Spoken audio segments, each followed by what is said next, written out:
Drama से ये real में ही रहना है कि आने वाले किसमें आप देखेंगे कि जब जुनैद जाता है रूही के बाप के पास और रूही के बाप से कहते हैं कि देखिए अंकल, आज मैं बीना के बगैर इसलिए यहाँ पर आया हूँ ताकि आपसे खुलकर कुछ बातें कर सकूँ। ये सुनते साथ ही बीना और रूही का बाप कहते हैं कि हाँ हाँ बेटा करो जो भी कहना है, क्या कोई बीना की शिकायत है। ये सुनते साथ ही जुनैद कहता है कि अंकल, आपको ऐसा ही क्यों लगता है कि सारी की सारी गलतियां बीना की हैं? ये भी तो हो सकता है कि रूही ही गलत बयानी से काम ले रही हो। तो सुनते साथ ही बीना का बाप कहता है कि नहीं नहीं, मुझे पता है कि रूही बेटी ऐसी नहीं है, मुझे उसके ऊपर बहुत ज़्यादा भरोसा है। तो सुनते साथ ही जुनैद कहता है कि फिर बीना के बारे में आपका क्या ख्याल है? क्या बीना में ही सारे के सारे ऐब हैं? सुनते साथ ही बीना और रूही का बाप कहता है कि नहीं, ऐसा हरगिज़ नहीं है। बीना सिर्फ उसे बच्ची है, नादान है, इसलिए उसे गलतियां हो सकती हैं, लेकिन रूही कभी भी झूठ नहीं बोल सकती।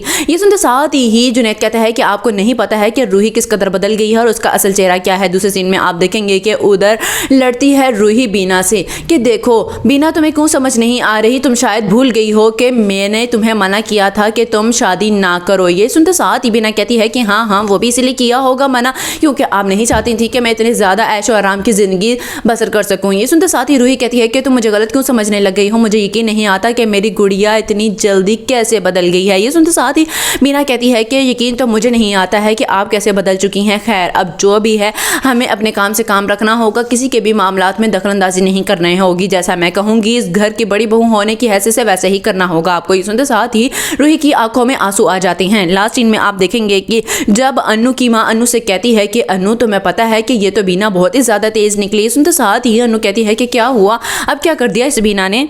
सुनते साथ ही अनु की माँ अनु से कहती है कि आज मुझे पता चला है कि वो माँ बनने वाली है। ये सुनते साथ ही अनु कहती है कि इसमें परेशानी की क्या बात है, देखना जिस तरह हमने पहले सारी की सारी चालें चली हैं, अब इस बच्चे को भी ख़त्म कर देंगे। तो ये सुनते साथ ही अनु की माँ अनु से कहती है कि तुम्हारा दिमाग ख़राब हो गया है अनु, तुम क्या बात कर रही हो? इस घर में अगर खुशी आ रही है तो फिर तुम्हें क्या मसला है? ये सुनते साथ ही अनु कहती है कि ये खुशी सिर्फ और सिर्फ मेरी खुशियों को मार कर ही इस घर में आ रही है। आप भी फिक्र रहे हैं, आप और मेरे पे कोई भी नाम नहीं आएगा। ये सुनते साथ ही अनु की माँ कहती है कि लेकिन कैसे?